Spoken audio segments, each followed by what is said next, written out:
Fala pessoal do canal Marcela Maia, hoje nós vamos fazer mais um pãozinho. Um pão recheado, queijo com presunto e outra parte de calabresa. E aqui estão os ingredientes, tá gente? 4 ovos, 15 gramas de fermento, 100 gramas de maisena, 100 gramas de açúcar de confeiteiro. Aqui tem 160 gramas de banha de porco, 400 ml de leite, 1 kg de farinha. Eu estou usando a farinha tipo 2, tá? Eu prefiro para fazer o pão. Eu acho que o pão fica mais gostoso e mais firme. Macio, porém firme. E 12 gramas de sal, que não tá aqui, tá? Eu esqueci de trazer para cá, mas vai usar 12 gramas de sal também. Eu vou começar misturando todos os secos. Começando pela farinha.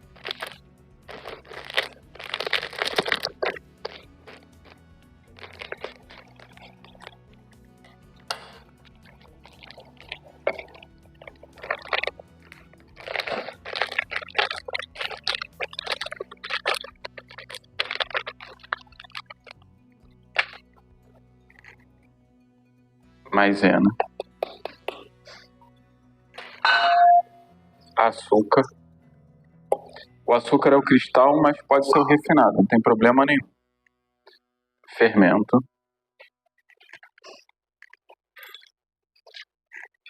Eu vou dar uma misturada.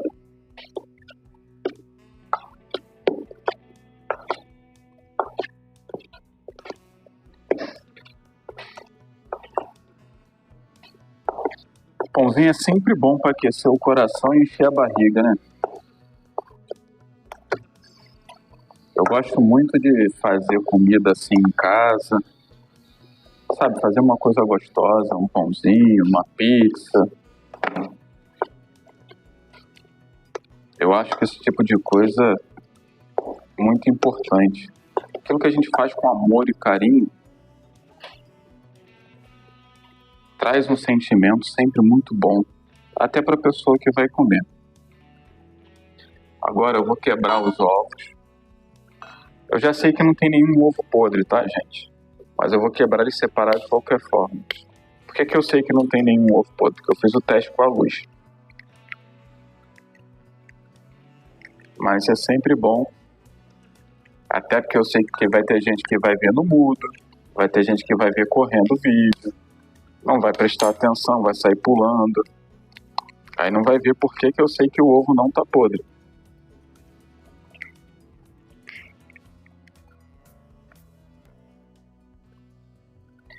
A gente sabe até pelas perguntas que algumas pessoas fazem em alguns vídeos.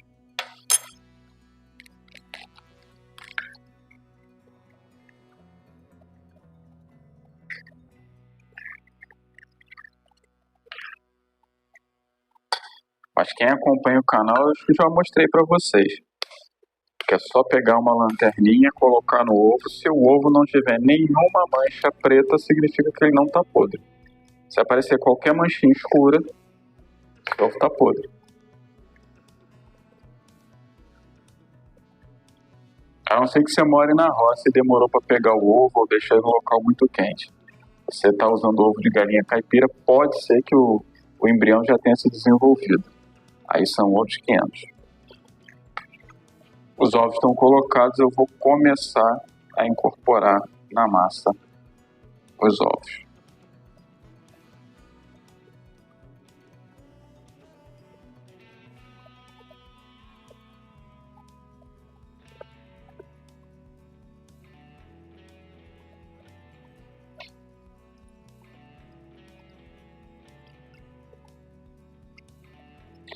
E aqui não tem jeito, tá, gente? Tem que botar a mão na massa. Até porque daqui a pouco você vai ter que sovar a massa. Não tem pra onde correr. Quem tem nojo, tem nervoso, não pode fazer, né? Eu tenho que pedir pra alguém fazer. Tem que compartilhar o vídeo com alguém pra alguém fazer pra você. Se tiver muito barulho, gente, não fique... Eu peço desculpa a vocês. Mas é que o vizinho tá fazendo obra, Eu tô precisando lavar algumas coisas aqui. A Marcela saiu com a Maria Eduarda. E aí não tem jeito, eu faço bagunça mesmo. Quem tá acostumado a ver o canal sabe que eu tomo as bronca de vez em quando com as bagunças que eu faço. Faz parte. O sal, gente, eu vou colocar depois, tá? Porque eu quero que o fermento cresça com tranquilidade. Aí se eu colocar o sal agora, eu vou atrapalhar o desenvolvimento do fermento.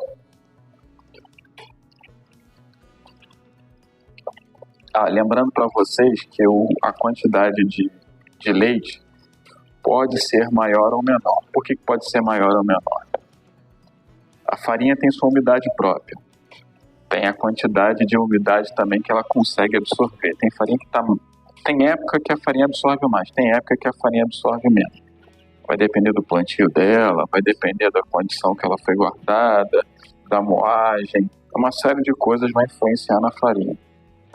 O tamanho do ovo também vai influenciar. Tem ovo que parece ovo de codorna, né?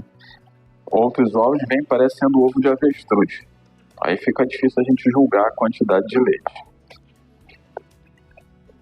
Então você vai despejando aos poucos e vai vendo conforme vai absorvendo lá a sua massa, tá bom?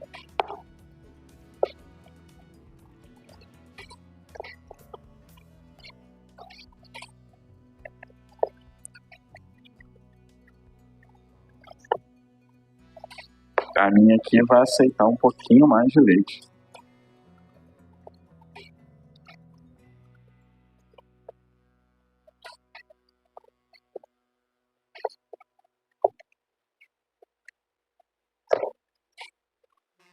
Mas sempre começa com 400, tá, gente? Não começa com um montão de leite, não.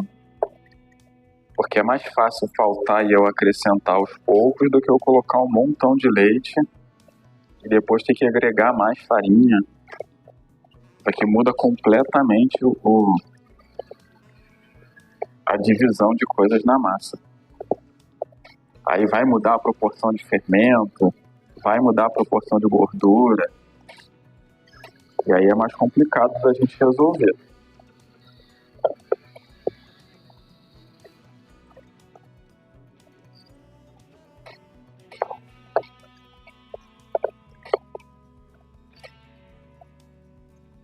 Deixa eu pegar o leite e mostrar para vocês o quanto que eu vou colocar.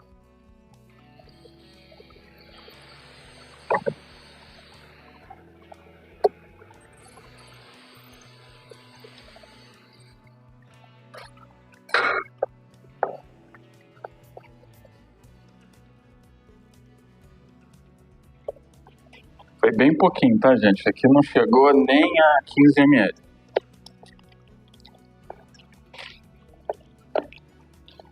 Bom, eu falei do açúcar, né? Que você pode substituir o açúcar o açúcar que eu estava usando pelo açúcar refinado, que eu estou usando o açúcar cristal. Com relação à gordura, que eu estou usando a banha de porco, eu prefiro a banha de porco. Eu gosto da estrutura que ela dá também, tá? Eu gosto de um pão mais estruturado. Não significa que ele vai ficar duro, tá, gente? A estrutura, ele se mantém mais um pouco mais elástico, é uma massa que dá uma elasticidade maior. Ele fica um pão que arma bem, que cresce bem. Agora, você pode usar margarina ou manteiga. A manteiga, eu prefiro ela em relação à margarina. A margarina é sempre minha última escolha, tá, gente? Mas pode ser feito com margarina também. Procure uma boa margarina, tá? Existem margarinas no mercado que eu gosto de usar para algumas receitas e não para outras. Tem uma margarina que eu gosto que ela vem com um pouco de creme de leite junto. Uma margarina diferente. O resultado dela nesse pão é horrível. Não dá certo. Não dá para acertar direito a quantidade de líquido que você vai usar. O leite, né, no caso. Sempre dá alguma coisa errada nela e ela não estrutura legal.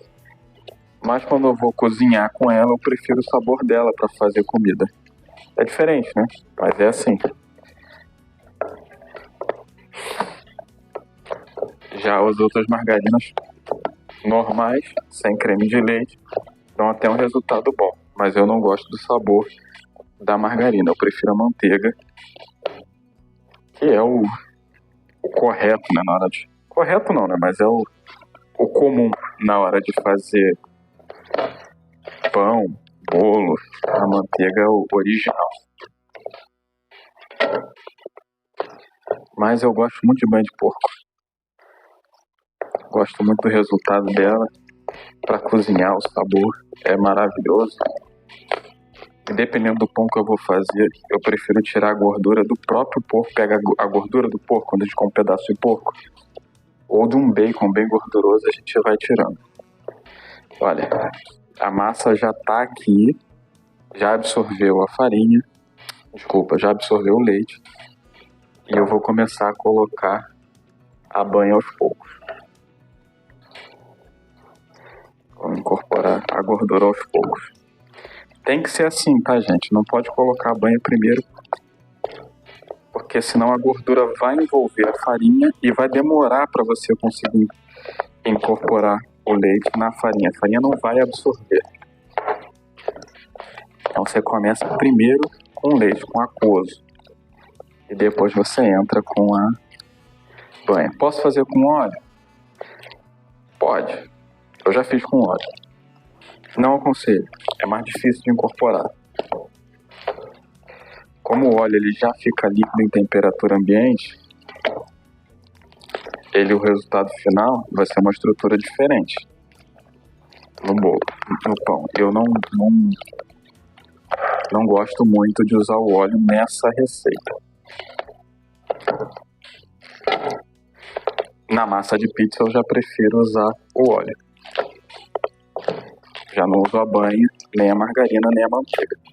O óleo para mim é a melhor opção na massa de pizza. Mas vai tudo na questão de gosto, tá, gente?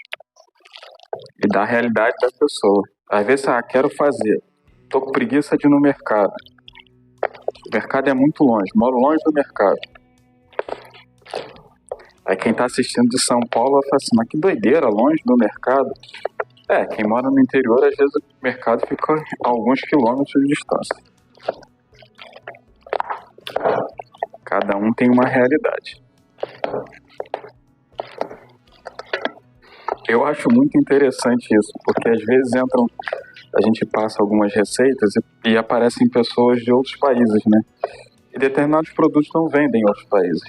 Isso é muito interessante. E a gente fala, caramba, como é que pode, né? A pessoa não tem acesso a isso.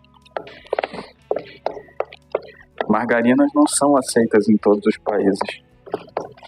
Eu acho muito interessante.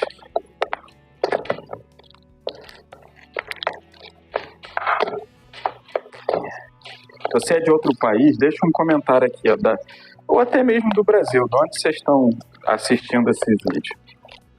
Deixa um comentário aí embaixo. Fala pra mim de onde vocês estão assistindo. Algumas vezes eu consigo ver pelas métricas do YouTube. Eles mostram pra gente de onde vocês estão vendo.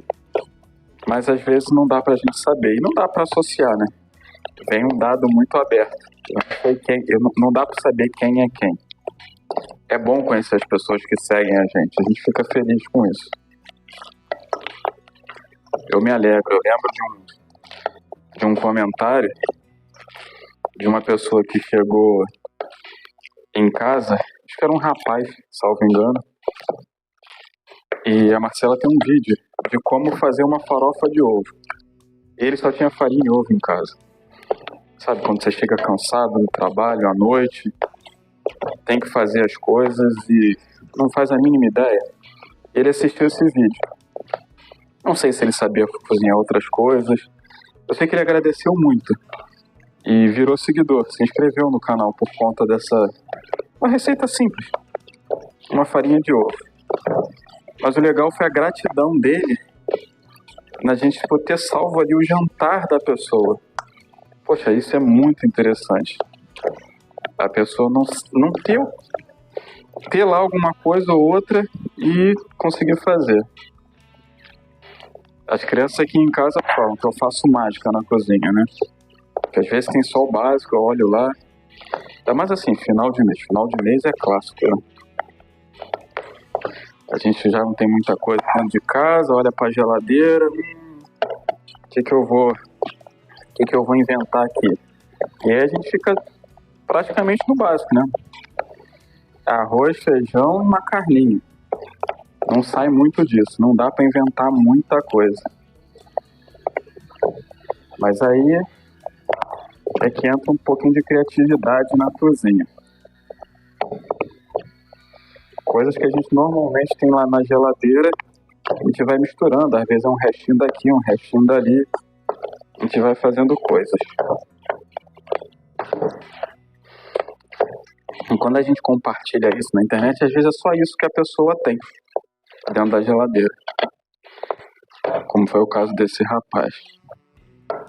E isso dá aquele ânimo, né, pra continuar. Às vezes vem um bando de hater falando um bando de besteira. Tem gente que segue um médico aí que eu não curto muito ele, baseado nos estudos que ele se pauta pra falar as coisas.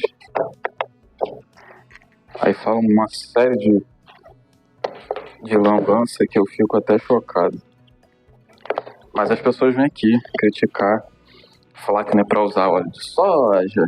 Aí vem falar que a gordura de porco faz isso e aquilo. Enfim, uma chuva de comentários aqui. Que o glúten é inflamatório. Claro, se a pessoa tem alergia a glúten, por favor, fique longe do glúten. Se a pessoa não tem alergia a glúten, dificilmente o glúten é o problema. O problema, na realidade, é a falta de fibra. É a falta de exercício e a falta de descanso. Eu nunca vi uma pessoa que vive no interior, que come decentemente, uma pessoa que planta aquilo que vai comer, ter problema na alimentação. Coisa que a gente perdeu, tá? O brasileiro perdeu isso. E muito. Quem tem aí seus 60, 70 anos e assiste o canal, eu sei que tem bastante, tá?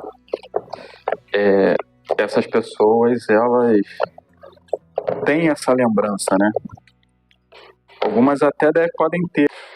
A massa tá pré-sovada, eu não vou gastar muito tempo nela agora, vou deixar o fermento trabalhar, tá? Já tá tudo bem incorporado.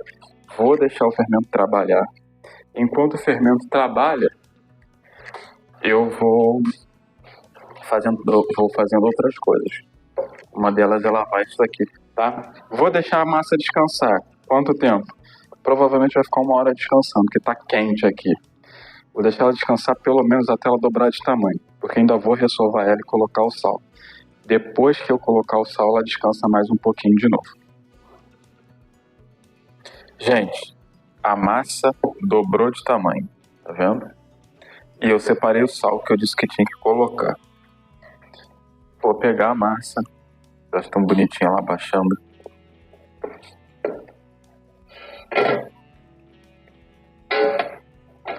Retirar o excesso da lateral. Abrir a massa.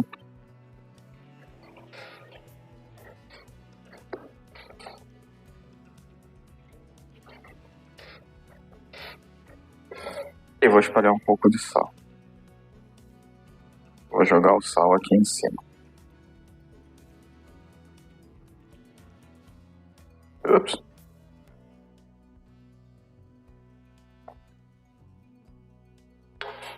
E agora eu vou enrolando a massa e vou sovar ela para incorporar esse sal, tá, gente? E porque eu não sovei ela antes.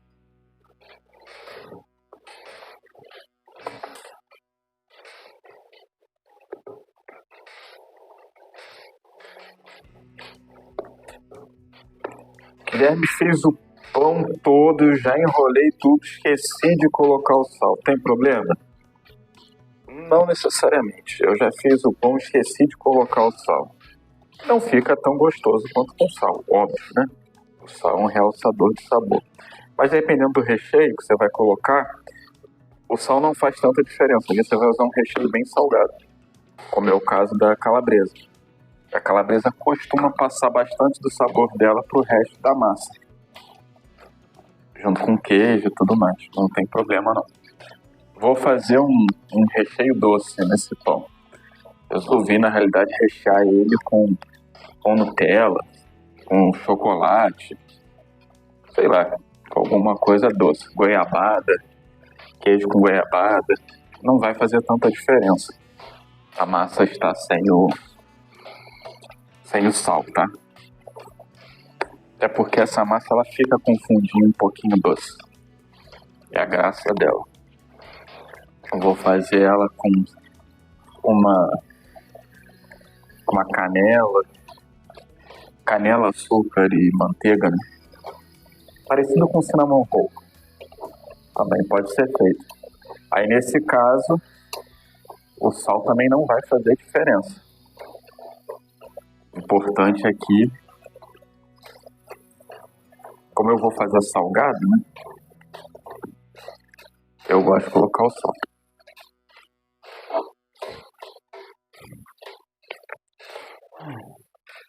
É agora que a gente cansa, né? Dando aquela sovada na massa. Mas faz parte. Se eu tivesse posto o sal, não teria crescido tanto. Ela ficou crescendo uma hora e pouquinho. Eu lavei a louça, comi alguma coisa. E aí deixei a massa crescer um pouquinho mais. Mas tá aí, ó.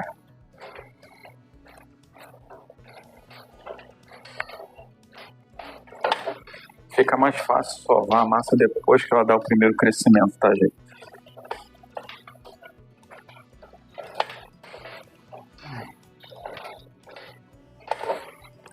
Ela fica mais maleável, mais macia.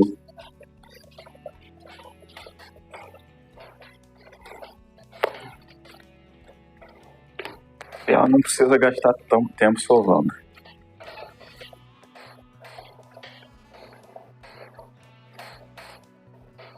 Ó, massa bonitinha. Volta de novo pra cá e vamos deixar crescer mais um pouco. E enquanto ela cresce mais um pouco de novo, eu vou preparar os recheios. Então, gente, como eu falei, vou fazer 4 queijos e calabresa. Vou começar da seguinte maneira. Eu tenho aqui 4 queijos, um parmesão, um pedaço de provolone e um pedaço de gorgonzola. Tá? O receita original do 4 queijos é esse daí. Ah, mas só tem 3. Não, o quarto tá aqui, a mussarela, gente. E, para isso, eu vou trabalhar com proporções iguais desses queijos. Com quanto que eu vou trabalhar? 50 gramas de cada queijo, salvo a mussarela, tá? A mussarela eu vou usar um pouco mais. A mussarela eu vou usar 100 gramas. E essa proporção vai me dar um resultado agradável, tá? Tem gente que gosta de um sabor mais forte, tem gente que gosta de um sabor mais fraco. Cada um prefere um sabor. Lembrando assim que esses são queijos que têm um sabor muito forte, tá, gente? O gorgonzola, o parmesão e o provolone são queijos com sabor muito forte.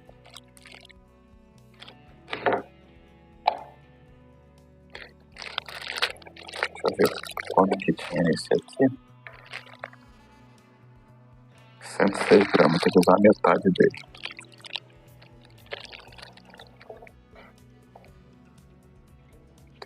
Quarenta e sete, um pouquinho mais.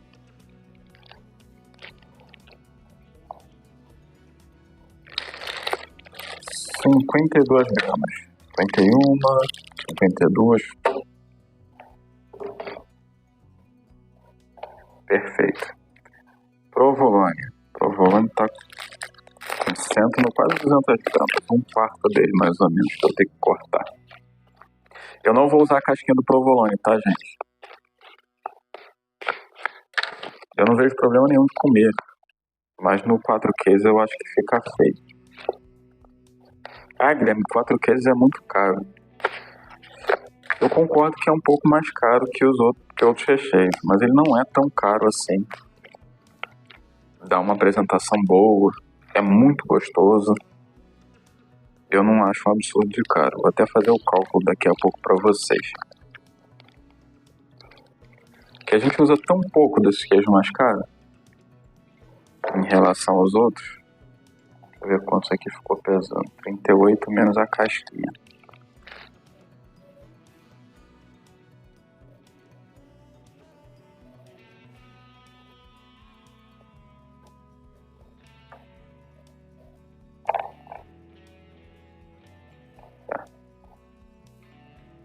Acabou de...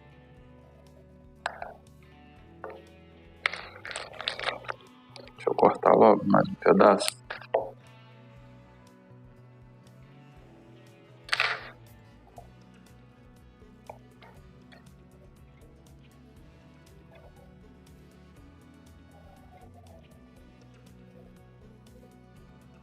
Mais um pouquinho para bater 50. 51. Tá bom. E vamos para o gorgonzola. O gorgonzola é um dos queijos que eu mais gosto. Queijo feio, né? Mas é gostoso. Só para vocês terem uma ideia, o queijo provolone está 98, 97, 90, 98 quilos. Se você for arredondar para R$100 o quilo, que é o que está dando mais ou menos todos os queijos aqui, que o parmesão está dando 99,90 e o gorgonzola 99,90. Dá R$5 de queijo. Cada 50 gramas, né? Cada grama R$1 mais ou menos.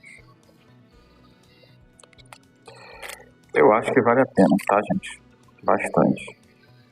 Esse aqui tá com 140 gramas.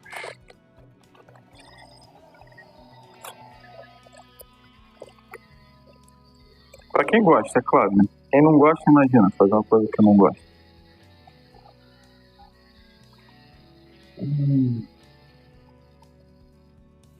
O cheirinho gostoso desse queijo. De novo, a balança fazendo maldade comigo. 43, vai ser só a pontinha que vai bater. 53 gramas. Ainda sobrou esse aqui que eu vou fazer outras receitas.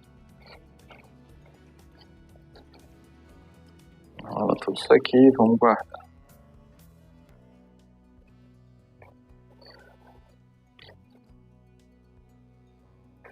De mussarela, eu vou usar 100 gramas nesse recheio.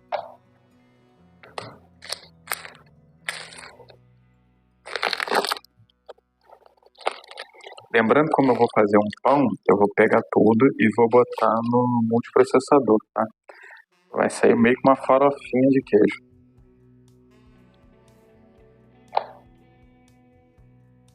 Acho que essa balança tá de implicância comigo, gente.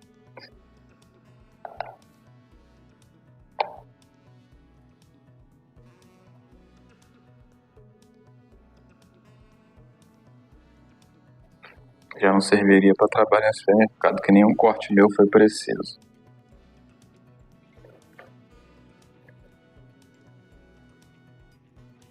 Passou demais. Perfeito, 107 gramas tá bom. Tudo isso aqui eu vou botar no multiprocessador, vai fazer uma farofinha, eu vou guardar aqui de novo e mostro para vocês recheando depois. O que sobrou eu vou triturar com uma calabresa. E aí eu vou fazer o recheio de calabresa. Uma calabresa inteira junto com esse queijo aqui, só botando no multiprocessador. Primeiro eu vou triturar esse, depois eu vou triturar esse daqui com a calabresa.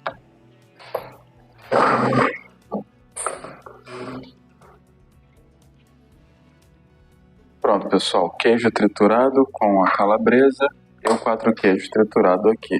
A massa cresceu novamente e agora eu vou enrolar os pãezinhos e colocar na forma. Nesse caso, gente, como eu tô fazendo o pão que eu vou levar para a célula, eu vou fazer porções individuais. Para quem não sabe, a gente é cristão aqui, tá? A nossa igreja se reúne em célula e a gente vai ter um evento. E nesse evento cada um leva um lanchinho. Eu vou fazer pães. A Marcela fez uma banoffee, já deve estar aí no canal. Vou fazer pãezinhos de 50 gramas.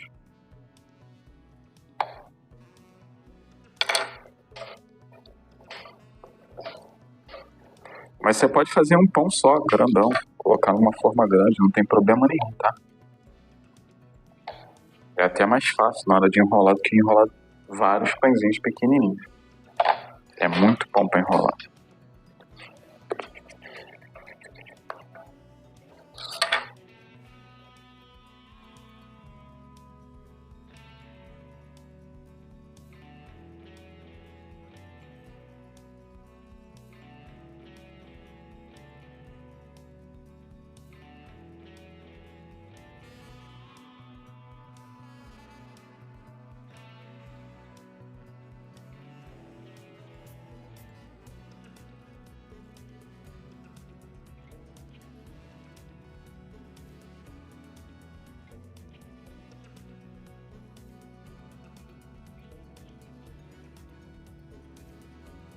Separei alguns aqui, já vou abrir para vocês, tá? Vou mostrar como é que faz, mas eu não vou gravar todos porque eu acho que é um exagero, né?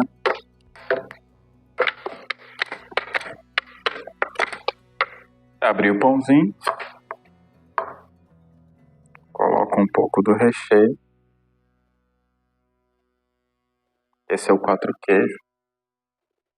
Com uma cor esquisita, né? Vai ficar gostoso, gente.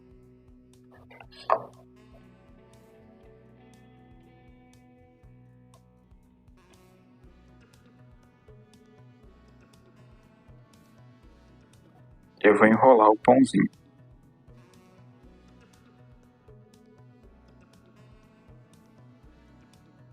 Pronto.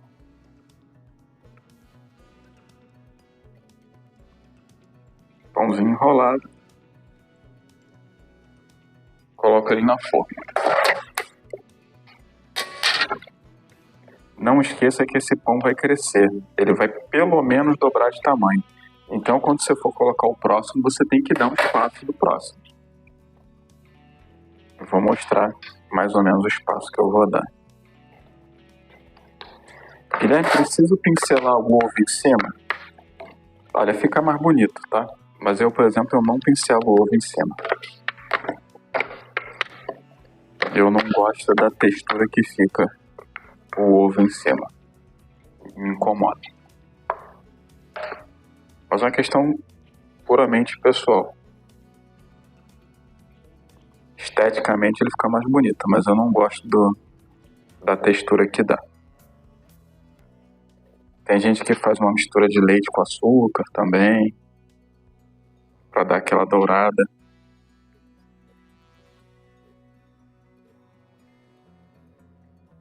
Pode fazer também se quiser. Eu não gosto.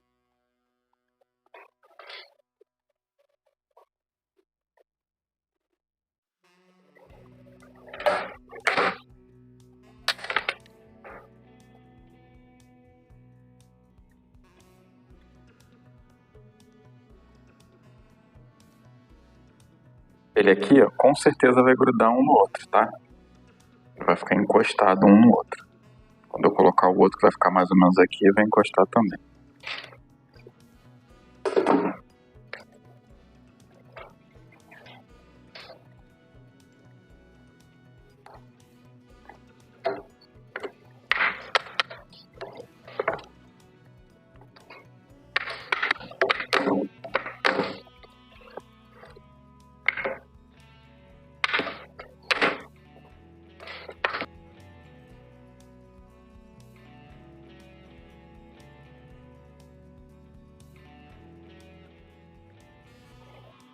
cuidado com o recheio, para não colocar demais e vazar, ou não colocar de menos e ficar sem sabor.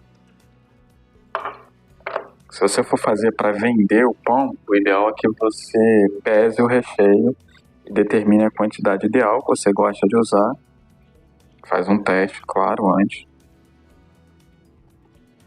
para que eles sejam todos padronizados. Eu não vou fazer padronizado porque eu não vou botar para vender, tá, gente? Então eu não estou muito preocupado, vai sair mais ou menos. Vai ser padrão olhômetro. Essa é mais ou menos a distância, mais ou menos um pãozinho, que ele vai crescer. Então é isso, gente. Quando eu estiver com todos eles enrolados, indo pro forno, eu mostro para vocês. E depois, quando estiver saindo do forno. Então é isso, pessoal. Depois de mais de uma hora enrolando o pãozinho, o resultado tá aí, ó. 38 pãezinhos. Olha como esse aqui já cresceu. Esse foi o primeiro que eu fiz. E esse aqui foram os últimos. Agora eu vou levar tudo ao forno. Eu vou começar com ele a 180 graus, tá? Porque eu não vou esperar ele crescer todo. Eu deveria esperar o do tabuleiro grande crescer, que é esse daqui. Mas eu vou colocar ele em cima e esses aqui na grade de baixo. E vou colocar eles a 180 graus por pelo menos uns 15 minutos, que é o tempo deles crescerem e firmarem. Depois disso eu vou subir eles para 280 até dourar. Quando ele estiver dourado, ele já vai estar bom. Vai estar com cheirinho de pão. Aí eu mostro para vocês o resultado e digo o tempo que demorou. Então é isso, pessoal. O pão ficou a 20 minutos a 180 graus e 25 a 280. Tá aqui, ó. Fofinho, com a casquinha durinha e recheadinho. Eu não vou abrir para vocês porque eu vou levar tudo para a célula. Aí lá eu vou comer quase tudo, mas vou comer bastante. Tá? Não se preocupa se isso aqui acontecer, é comum. Significa que a gente recheou muito bem o pãozinho, tá bom? Então, até o próximo vídeo. Um beijo a todos. Entrem no canal, se inscrevam, tá? Compartilhem o vídeo com quem vai fazer para vocês. E até o próximo.